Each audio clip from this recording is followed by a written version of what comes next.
வடக்குலேருந்து வந்தவன் அவன் சாமியை ஊருக்குள்ளே வச்சுட்டு நம்ம சாமியை ஊருக்கு வெளியே துரத்திட்டான்.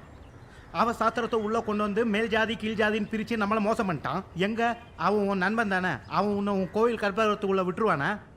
என்ன அயர்வாள், உங்கள் கோயில் கர்ப்பகிரகத்துக்குள்ளே உங்கள் நண்பன் உள்ளே விட்டுருவேல? அது எப்படின்னா முடியும்? அதெல்லாம் முடியாதுண்ணா. புரிஞ்சுத?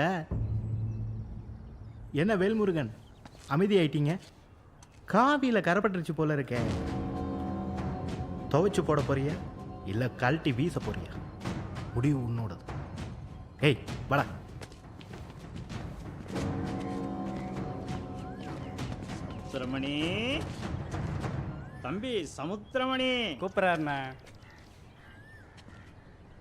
நீ மட்டும் எதையோ பேசிட்டு போயிட்டா அதுக்கு நாங்கள் சொல்கிற பதில கேட்காம போனா எப்படி தம்பி? அப்படியே கொஞ்சம் ரிவெல்ஸ் கேர் போட்டு வாக்கண்ணா வா.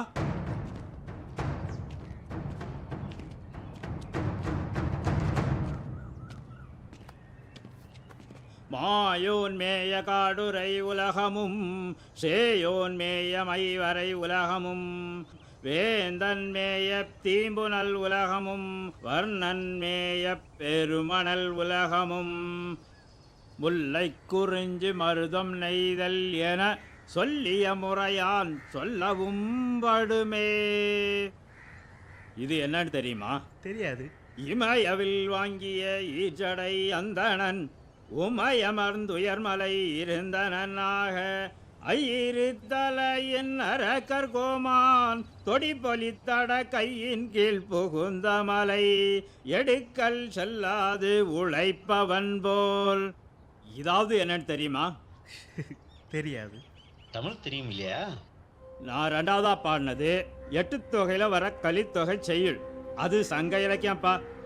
இதுக்கு என்ன அர்த்தம்னா, சிவபெருமானும் பார்வதியும் கைலாய மலையில இருக்கும்போது ராவணன் கீழே இருந்து மலையை அசைச்சு பார்க்க பெரிய முயற்சி செய்தான். அதான் இதோட அர்த்தம்.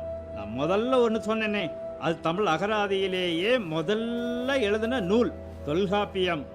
அதில் என்ன சொல்லியிருக்குன்னா, மாயோன் அதாவது பெருமாள், சேயோன்னா முருகன், வேந்தன்னா இந்திரன், அதோட வர்ணன், அவங்க எல்லாம் எந்தெந்த தமிழ் நிலங்களுக்கு கடவுள்னு தெளிவா சொல்றாரு தொல்காப்பியர்.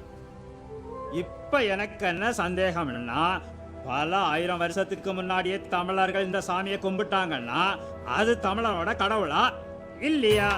தலைமுறை தலைமுறையா ஊர் ஊரா முருகனுக்கும் சிவனுக்கும் பிள்ளையாருக்கும் பெருமாளுக்கும் அம்மனுக்கும் கோயில் கட்டி கும்பிடுறமே, அது உன் கண்ணுக்கு தெரியல? நீ பார்க்கல? உங்களுக்கெல்லாம் ஊருக்கு வெளியே இருக்கிற காவல் தெய்வம் மட்டும்தான் தமிழரோட கடவுளா? சரி, அதை விடுப்பா. எங்க கிராமத்துல ஒரு ஐயர் கூட கிடையாது. அவங்க எங்க ஊர்ல இருந்ததும் கிடையாது. எங்க வீட்டு சடங்குல கூட அவங்களுக்கு எந்த பங்களிப்பும் கிடையாது. எங்க கிராம கோயில் கருவறை இருக்கு இல்லையா, அதுக்குள்ள அவங்களால வரக்கூட முடியாது. என்ன மூர்த்தி ஐயரே, எங்க கோயில் கருவறைக்குள்ள நீங்க ஏதாவது வர முடியுமா? அது எப்படின்னா முடியும்? நீங்க வரக்கூடாதுன்னு ஏதாவது உங்க சாஸ்திரம் சொல்லுதா? சாஸ்திரம் சொல்லண்ணா. இந்த மாதிரி தமிழ்நாட்டில் எத்தனை ஊர்ல எத்தனை கோயில் இருக்கு தெரியுமா? இங்க பிறந்த ஒவ்வொரு தமிழனுக்கும் குலதெய்வம் இருக்குதுயா. அது உனக்கும் சேர்த்துதான். அது ஐயரா இருந்தாலும் சரி, மற்ற யாரா இருந்தாலும் சரி, அந்த குலதெய்வம் யாருன்னு பார்த்தா ஒன்னு அம்மனா இருக்கும், இல்ல ஊருக்கு வெளியே இருக்கக்கூடிய நம்ம காவல் தெய்வங்களா தான் இருக்கும். நீ சொல்ற மாதிரி இவங்க எல்லாம் வடக்குல இருந்து வந்தவங்க அப்படின்னு சொன்னா இந்த சாமிங்க எப்படி இவங்களுக்கு குலதெய்வமா இருக்க முடியும்? ஏய் வாடா. அட இருப்பா, நான் என்ன முழுசா முடிக்கல. நீ சொல்றதையே உண்மைன்னு வச்சுக்க. சரிப்பா, நீ சொல்றதையே உண்மைன்னு வச்சுப்போம். வடக்குல இருந்து வந்தவதான் நம்ம சாமியை ஊருக்கு வெளியே வச்சுட்டானியே வச்சுப்போம். ஆனா அதை விட தூரமா மேற்குல இருந்து 2 மதம் வந்திருக்கே, அவன் நம்ம சாமியை ஊருக்கு வெளியே இல்ல இந்த உலகத்தை விட்டே காணாம ஆக்கிடுவான். அவன் போன ஒவ்வொரு நாட்டையும் போய் பாரு. அவன் வர்றதுக்கு முன்னாடி அங்க என்ன கலாச்சாரம் இருந்ததோ அதை இப்ப மியூசியத்துல தான் போய் பார்க்க முடியும். உன்னால ஏத்து கேட்க முடியுமா? உனக்கு அந்த தைரியம் இருக்கா? கலாச்சாரம் கலாச்சாரம் சொல்றியே, உன்னை காசு கொடுத்து பேச வைக்கிறானே வேற மதத்துக்காரன், அவனோட மதம் கால் வச்ச இடத்துல எல்லாம் அங்க இருந்த கலாச்சாரம் என்ன ஆச்சுன்னு கிட்ட அவங்கிட்ட நீ கேட்க முடியுமா? கேட்டாதான் ஒன்னு அவன் உயிரோட விட்டுருவானா? அது சரி, நீ காசு கூறம் தானே? நோ, சும்மா பேசிக்கிட்டே போகாதீங்கண்ணா. எங்க பகுத்தறிவு கழகம் வந்ததுக்கு அப்புறம் தான் பேர்ல இருந்து ஜாதியே போச்சு. பேர்ல இருந்து ஜாதி போச்சா? ரொம்ப தமாசா பேசுறா தம்பி. உங்க பகுத்தறிவு கழகங்கள் வந்ததுக்கு அப்புறமா தான் இங்க ஜாதி கலவரமே உருவாச்சு. உனக்கு தெரியலன்னா பழைய பேப்பரை படிச்சு பாரு. அது சரி, நீ வந்து ஒரு ஜாதி விடுதலை போராளி தானே? ஆமா. உன்னால இவங்க கழகத்தில் தலைவராக முடியுமா? உன்னை தான் அவங்க ஆக விட்டுருவாங்களா? என்னப்பா அமைதியாயிட்டீங்க? பாண்டியா, இவ்வளவு வருஷமா அவன் அண்ணன் கூட சுத்திட்டு இருக்கிறியே, என்னைக்காவது அவன் உன்னை வீட்டுக்கு கூட்டிட்டு போயிருக்கானா? அதை பத்திலாம் நீ பேசக்கூடாது. பாடா, ஊருக்கு ஒரு நியாயம், உனக்கு ஒரு நியாயமா? தமிழ்நாட்டில் எத்தனை ஜாதி இருந்தாலும் தமிழேன்னு சொல்லும்போது எல்லாரும் ஒன்னாத்தாண்டா இருந்தாங்க. உங்க பகுத்தறிவு கலங்கள் வந்ததுக்கு அப்புறமா தான் தமிழங்கிட்ட இருந்து தமிழையே பிரிச்சுட்டீங்க. தமிழையும் தமிழனையும் காட்டு மிராண்டின்னீங்க. நம்ம கலாச்சாரத்தையும் சரித்திரத்தையும் கேவலமா பேசுனீங்க. இந்தியாவில இருந்து தமிழனை தனியா பிரிக்க பாக்குறீங்க. இப்ப வெளியே இருந்து வந்த மதங்களுக்கு மாமா வேலை பார்த்துட்டு இருக்கீங்க. இதெல்லாம் உங்களுக்கு ஒரு பழப்பாடா? அடைச்சி அண்ணா, நம்ம கழகத்துலேருந்து ஃபோன் வந்துட்டே இருக்குண்ணா. நம்ம போஸ்ட் ஓட்டோ நான் கிளம்புறேன். அட இருப்பா, போறதான் போற, இதான் முழுசா கேட்டுட்டுப்பா. அதென்ன காவிய களத்தி வீசுனி ஒரு டயலாக்கு? காவிய நான் ஏன்பா களத்தி வீசணும்? நம்ம முன்னோர்கள் தேவாரம் திருவாசகம் பாடி வளர்த்த தமிழை இன்னைக்கும் காப்பாத்துறதே நாங்க தானப்பா. என்னைக்காவது நீ சொல்லு பாப்போம், கருப்பு சட்டக்காரன் ஒருத்தன் தமிழ்ல காவியம் படைச்சிருக்கான்னு. அது சரி, நீங்க எல்லாம் ஜிவி போப்புக்கும் கார்டுவெல்லுக்கும் பிறந்த வெட்டி பசங்க தானே. இதை கேட்கறதுக்கு நீ யாருன்னு தானே கேட்கறா? நான் கேட்பேன். ஏன்னா நீ பேசும்போது நான் கேட்டிருந்தேன் இல்லையா? நான் பேசுறத நீ கேளு. எங்க தமிழ் கடவுளை பற்றி பேச நீ யாரு? யார் உனக்கு அந்த அதிகாரம் கொடுத்தது? உங்களுக்கு தான் கடவுளே இல்லையே. எவனோ கற்பனையில எழுதின கதைய எவனோ நடிச்சதை பார்த்துட்டு அதுல சொல்லியிருக்கத உண்மைன்னு நினைச்சிட்டு வாழ்ற வாழ்க்கையை விட்டுட்டு இனிமேலாவது திருந்தி வாழுப்பா. உனக்கு தமிழை பற்றி தெரிஞ்சிருக்கணும்னா ஒரு திருக்குறளையோ திருமந்திரத்தையோ போய் படி. சமுத்திரமணி, காவியில கரைப்பட்டா தோச்சா போயிரும். ஆனா கரையே ஆடையா போட்டு சுத்திரியே, இதை எப்ப நீ சுத்தம் பண்ண போறா? சரி, இப்ப நீ போலாம்.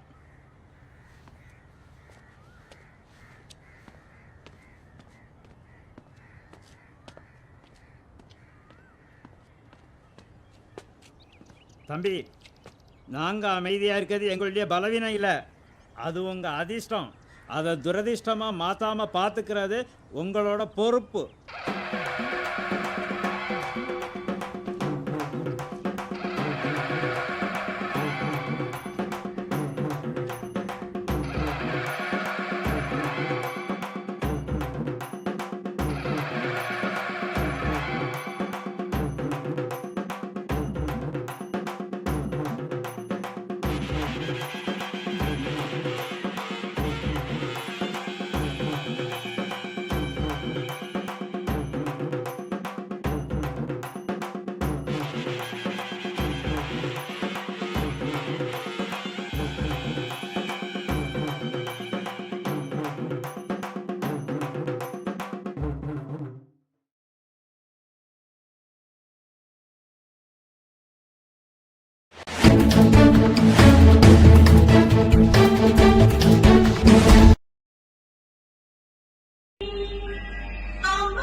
am sorry, சொரியானே ஐயன் எங்கள் மெய்யானே ஆன்மீகம் எங்கள் மண்ணே உன் பொண்டாட்டி உன்னுடைய பொண்ணு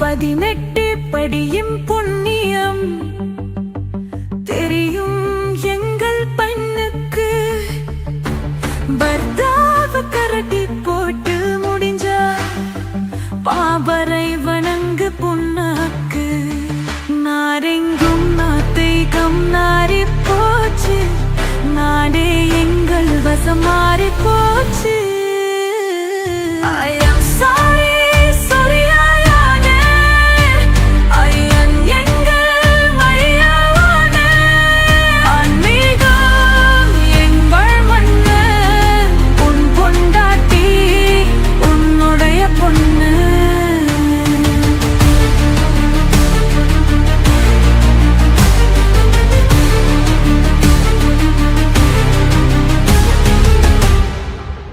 ஆனில தொங்கிரியே நீ என்ன காலண்டரா அகலம் காக்கும் ஐயப்பனே எங்கள் ஆண்டவரா